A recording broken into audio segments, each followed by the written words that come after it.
नमस्कार दोस्तों, स्वागत है आपका हमारे चैनल में। फिर से आज हम बात करने वाले हैं हिस्ट्री के क्लास 10th के चैप्टर 5 की, जो कि है द एज ऑफ इंडस्ट्रियलाइजेशन।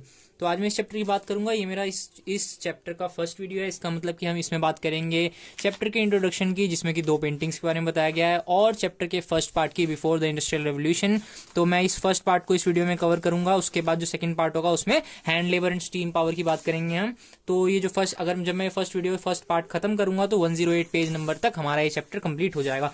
तो चलिए शुरू करते हैं। इंट्रोडक्शन में है क्या, तो जल्दी जल्दी हम इस चैप्टर को खत्म करने की कोशिश करेंगे। तो फर्स्ट 2 पेजेस हैं which is the introduction of the chapter. इसमें हमें मेनली 2 पेंटिंग्स के बारे में बता रखा है, जो कि है ईटी पॉल की पेंटिंग और ट्रेड मैगजीन की पेंटिंग। ये ब्लैक एंड व्हाइट में पेंटिंग दी हुई है। ईटी पॉल की पेंटिंग जो काफी पुरानी पेंटिंग है, 1900 की है। तो यहाँ पर मैंने इसका HD वर्जन बना रखा है आप सबके लिए। तो अगर आप इसको देख लेंगे, एक बार एनालाइज करोगे, थोड़ा थोड़ा खुद बना के देखोगे, तो मैं सारी पेंटिंग खुद ही याद हो जाएगी। ये वाली तुम्हें मतलब याद करने की जरूरत नहीं पड़ेगी। अगर if question comes that tell me something about the dawn of the century painting published by ET Paul in 1900, ऐसा कुछ क्वेश्चन आ जाए तो आप को ये समझाना पड़ेगा। वैसे 2 पेंटिंग है, बिल्कुल आसान है, याद करने की जरूरत नहीं है, ज्यादा इंपॉर्टेंट भी नहीं है ये, पर मैं इसलिए बता रहा हूँ कि अगर क्वेश्चन ऐसा आ जाता है तो आप उसके लिए एलिजिबल होंगे आंसर देने के लिए। बहुत ईजी है दोनों पेंटिंग को, मैं आपको पूरा अच्छी तरह समझाता हूँ। जो फर्स्ट पेंटिंग है which was named as dawn of the century, या डॉन मतलब कि जब सुबह सुबह होती है, एकदम सुबह 6 बजे का टाइम, 5 बजे का टाइम, वो जो डॉन ऑफ द सेंचुरी थे, सनलाइट होने से पहले का टाइम, सनराइज से। तो डॉन ऑफ द सेंचुरी मतलब सेंचुरी का स्टार्ट। अब 1900 में पेंटिंग आई थी, मतलब 28th सेंचुरी का जो स्टार्ट था, डॉन ऑफ द नई सेंचुरी का स्टार्ट हुआ था। इसका मतलब क्या है, इंडस्ट्रियलाइजेशन स्टार्ट हो रहा था, उसको डिपिक्ट किया था एक पेंटिंग ने। तो उस पेंटिंग का क्या मतलब था, इस पेंटिंग में जो था, सबसे पहले आपको एक एंजल लाइक गॉडेस दिखाई दे रही होगी। This goddess called angel of progress, यानी कि एक प्रोग्रेस वाली गॉडेस थी। मतलब कि ये जो गॉडेस थी, इसको एक as a symbol of progress देखा जा रहा था। ठीक है, क्यों as a symbol of progress क्यों देखा जा रहा था? बिकॉज यहाँ पर ये व्हील के ऊपर खड़ी थी, जिसपे ऊपर विंग्स लगे हुए थे। इसका ये जो व्हील्स थे और जो विंग्स थे, ये किसको दिखा रहे थे? टाइम को दिखा रहे थे, चलते हुए टाइम को, कि टाइम चल रहा है और उसके साथ साथ ये जो एंजल ऑफ प्रोग्रेस है ये उड़ रही है इसके साथ साथ। ठीक है, प्रोग्रेस हो रहा है इसका, ये जो दुनिया में जितना ही प्रोग्रेस आ रहा है, वो हमें प्रोग्रेस किससे दिख रहा है? जो इसके पीछे आप देख रखते हो, ये मशीन्स, मॉडर्न मशीनरीज थी, ट्रेन्स थी, फैक्ट्रीज थी, ये सब क्या है? मार्क ऑफ प्रोग्रेस है। तो जैसा कि अगर हम फर्स्ट पैराग्राफ की बात करें, इसमें क्या क्या बता रखा है?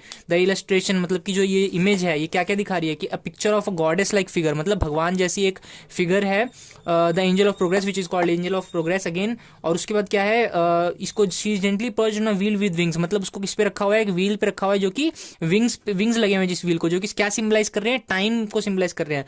और जो इस टाइम की व्हील पे उड़ती हुई कहाँ जा रही है? फ्यूचर की तरफ जा रही है। फ्यूचर में क्या है? फ्यूचर में तुम्हारे पास बिल्डिंग्स हैं, फैक्ट्रीज हैं, मॉडर्न मशीन्स हैं, सब कुछ है। ठीक है, तो फर्स्ट पेंटिंग में इतना ही था। फर्स्ट पेंटिंग को अब दिमाग में बिठा लो बिल्कुल अच्छी तरह से। खत्म हो गई फर्स्ट पेंटिंग। अब सेकंड पेंटिंग की बात करते हैं। सेकंड पेंटिंग आपकी सेकंड पेज पे दी हुई है, ये रही सेकंड पेंटिंग। सेकंड पेंटिंग में क्या क्या है? 2 मैजिशियंस पेंटिंग का नाम है। इसका मतलब क्या है?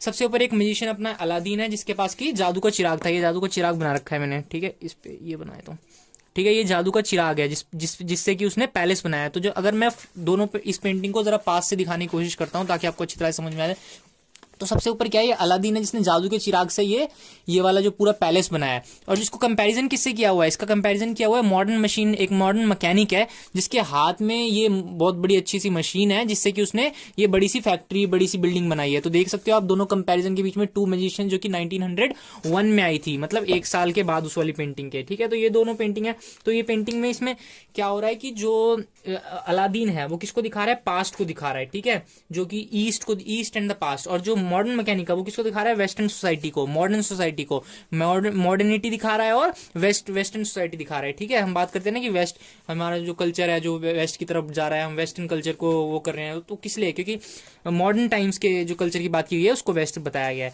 तो जो 2 मैजिशियंस थे, एक अलादीन और एक मॉडर्न मैकेनिक, दोनों को मैकेनिक है। अब जो इस चैप्टर में हमारी बात की करने वाला है, इस चैप्टर में बात करने वाले हैं इंडस्ट्रियलाइजेशन की, कि इंडस्ट्रियलाइजेशन कैसे बढ़ा। और मेन फोकस जो हमारा कहाँ रहेगा? वो रहेगा ब्रिटेन पे। और उसके बाद हम बात करेंगे कि जो फर्स्ट इंडस्ट्रियलाइजेशन वाला नेशन था वो ब्रिटेन था। उसके बाद हम बात करेंगे कैसे इंडिया में इंडस्ट्रियलाइजेशन आया। तो इन दोनों पे हम पूरा अपना जो फोकस रखेंगे। तो हम चलो चैप्टर स्टार्ट करते हैं। और जो फर्स्ट पार्ट है बिफोर द इंडस्ट्रियल रेवोल्यूशन।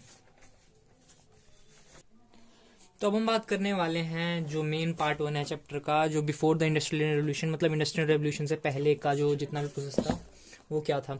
तो इंडस्ट्रियल रेवोल्यूशन, जब इंडस्ट्रियलाइजेशन की बात करें तो ज्यादातर लोगों को क्या लगता है कि इंडस्ट्रियलाइजेशन मतलब फैक्ट्रीज का सेटअप होना, फैक्ट्री में प्रोडक्शन होना इज नोन एज इंडस्ट्रियलाइजेशन।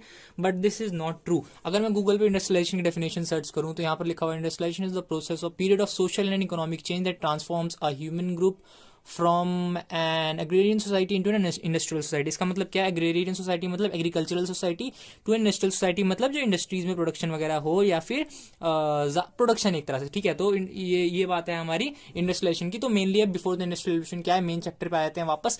तो जो भी लार्ज स्केल प्रोडक्शन है वो फैक्ट्रीज बनने से पहले, फैक्ट्री के सेटअप होने से पहले भी होता था। वो कैसे होता था, that is what we will be talking about in the before the industrial revolution part. Okay, so let's get started. So उसके बाद हमारा जो लार्ज स्केल प्रोडक्शन है वो इंटरनेशनल मार्केट के लिए पहले कैसे होता था। सबसे पहले जो मर्चेंट्स थे, मर्चेंट्स को जाना पड़ा कंट्री साइड में। कंट्री साइड मतलब जो गांव वाला इलाका था। गांव वाला इलाके में क्यों जाना पड़ा उनको? उसके लिए इंडस्ट्री मतलब कि इंडस्ट्रियलाइजेशन के लिए या फिर बड़ी लार्ज स्केल प्रोडक्शन के लिए, क्योंकि ब्रिटेन जो था, आपको पता ही है 1760 1750 इसमें क्या कर रहा था, वो कॉलोनीज बना रहा था। कॉलोनीज मतलब जा जाके जैसे इंडिया में आके इंडिया को कैप्चर कर रहा था, इधर से कैप्चर कर रहा था, उधर से कैप्चर कर रहा था। उनकी एक तो नीड्स बहुत ज्यादा थी, मतलब इसलिए उनकी नीड्स बहुत ज्यादा थी। तो टाउन्स में एक तो सेटअप हो सकता है, अगर आपको प्रोडक्शन बनानी है, कहीं भी सामान भेजना है, सबसे पहले आप टाउन्स में सेटअप कर सकते हो जगह जगह। उसके बाद क्या सकते हो, दूसरा आपके पास ऑप्शन क्या है, गांव वगैरह में। तो टाउन्स में क्यों नहीं सेटअप कर रहे थे और गांव में क्यों सेटअप कर रहे थे? इसका रीजन क्या है? टाउन्स में इसलिए क्योंकि टाउन्स में पहले से ही एसोसिएशंस बना रखी थी। मतलब इसका मतलब क्या है, कुछ रूलर्स थे, उन्होंने कुछ लोगों को मोनोपोली दे रखी थी। मोनोपोली मतलब क्या होता है? मोनोपोली मतलब कि जिसको सिंगुलर राइट्स मिले हुए, मतलब कि इसके अलावा जैसे मान लो मैं यूट्यूब पे पढ़ाई की वीडियोस बना रहा हूँ, यूट्यूब वाले कहेंगे only Dinkar Chaudhary can make educational videos on YouTube only ही कैन मेक देम। तो इसका मतलब क्या है कि यूट्यूब ने मुझे बोल दिया कि भाई सिर्फ तू ही बनाएगा एजुकेशनल वीडियोस, बाकी सबके चैनल हम हटा रहे हैं। इससे क्या होगा, बाकियों के चैनल हट जाएंगे, सिर्फ मेरे व्यूज बढ़ते रहेंगे।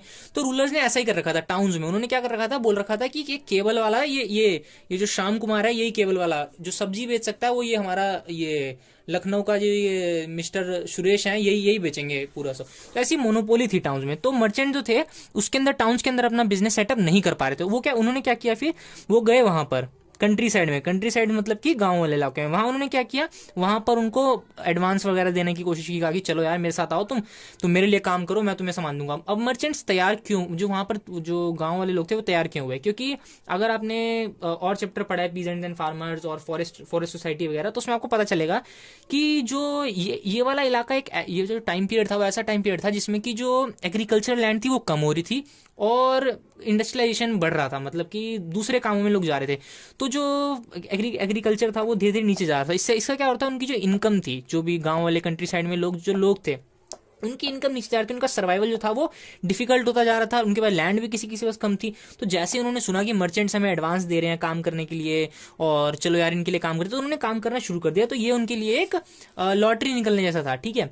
उसके बाद क्या हुआ, मर्चेंट जो कंट्री साइड के थे वहां पर गए, उन्होंने पूरा सेटअप किया। एक 20-25 लोगों का, यार तुम ऐसे कॉटन उगाओ हमारे लिए। उनको कहा कि यार तुम ऐसा करो, तुम दूसरे प्रोसेस करो, जैसे कि बहुत सारे प्रोसेस होते हैं, स्पिनिंग होता है, यार्न बनाना होता है, उसके बाद उससे फैब्रिक बनाना होता है, फैब्रिक फिर डाइंग करनी पड़ती है। तो जगह जगह पर, अलग अलग जगह पर ये सारे काम शुरू किए। जैसे क्या हुआ, मर्चेंट जो थे वहां पर कंट्री साइड में लोगों को सेटअप कर दिया। एक को बोला कॉटन होगा, दूसरे को बोला यार तुम मेरे लिए कॉटन की वो कर दो, स्पिनिंग कर दो, ठीक है। तीसरे को बोला यार तुम फैब्रिक बना दो, चौथे को बोला तुम डाई कर दो, ठीक है। ऐसे ऐसे अलग अलग जगह पर काम चल रहा था, ठीक है।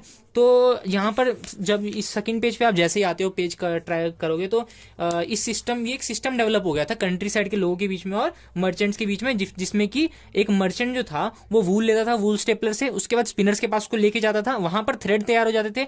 फिर सब्सिक्वेंट स्टेजेस में वो वीवर के पास जाता था। वीवर क्या करता था, फैब्रिक बनाता था, उसके बाद जाता था फुलर से, और फिर डायर जो थे वो डाई करते थे। जो फिनिशिंग थी कपड़ों की वो लंदन में की जाती थी, इसलिए उसको फिनिशिंग सेंटर भी कहा जाता था, ठीक है। This is known, London was known as the finishing centre of the world, ठीक है। तो यहाँ पर लंदन को इसलिए कहा जाता था। अब तो प्रोटो इंडस्ट्रियलाइजेशन, ये जो वर्ड है इसका मतलब है क्या? प्रोटो इंडस्ट्रियलाइजेशन, प्रोटो मतलब क्या होता है, अर्ली। एक तरह से प्रोटोटाइप आपने सुना होगा, काफी बच्चों ने आप में से सुना होगा, नहीं सुना तो बता देता हूँ प्रोटोटाइप क्या होता है। जैसे कोई भी आपको गन बनानी है या कोई भी मशीन बनानी है, मशीनरी बनानी है, गन बनानी है, ठीक है। तो उसमें क्या होता है, उसका प्रोटोटाइप बनाना होता है। पहले पेज पे एक बढ़िया सा डायग्राम बनाना पड़ता है, कैसे चलेगा सब कुछ बनाना पड़ता है, ठीक है। तो उसको क्या बोलते हैं, प्रोटोटाइप। तो प्रोटो इंडस्ट्रियलाइजेशन मतलब इंडस्ट्रियलाइजेशन से पहले का इंडस्ट्रियलाइजेशन। तो क्या था उसमें, तो प्रोटो इंडस्ट्रियलाइजेशन पे अगर आपका क्वेश्चन आता है क्या था, कैसे हुआ, तो उसमें आपको यही सब लिखना है कि जो मर्चेंट्स थे वो मोनोपोली थी टाउन्स में, तो टाउन्स में सेटअप नहीं कर पा रहे थे। फिर क्या हुआ, उन्होंने वहां गए, वो कंट्री साइड में गए, कंट्री साइड में लोगों को उन्होंने इन्फ्लुएंस किया, कहा कि हम तुम्हें एडवांस देंगे। वो लोग इसलिए तैयार हुए क्योंकि क्या था वहां पर, उनका जो वो एरिया था कंट्री पॉपुलेशन का कम हो रहा था, अर्निंग्स कम हो रही थी वहां पर, तो सर्वाइवल के लिए और क्या कि उनकी जो फैमिली की पूरी जो मैन पावर है, वो जो मैन पावर है वो यूज हो सके सही जगह पर ज्यादा इनकम के लिए, ठीक है। तो उन्होंने इसलिए वहां पर फिर स्टार्ट किया ये सब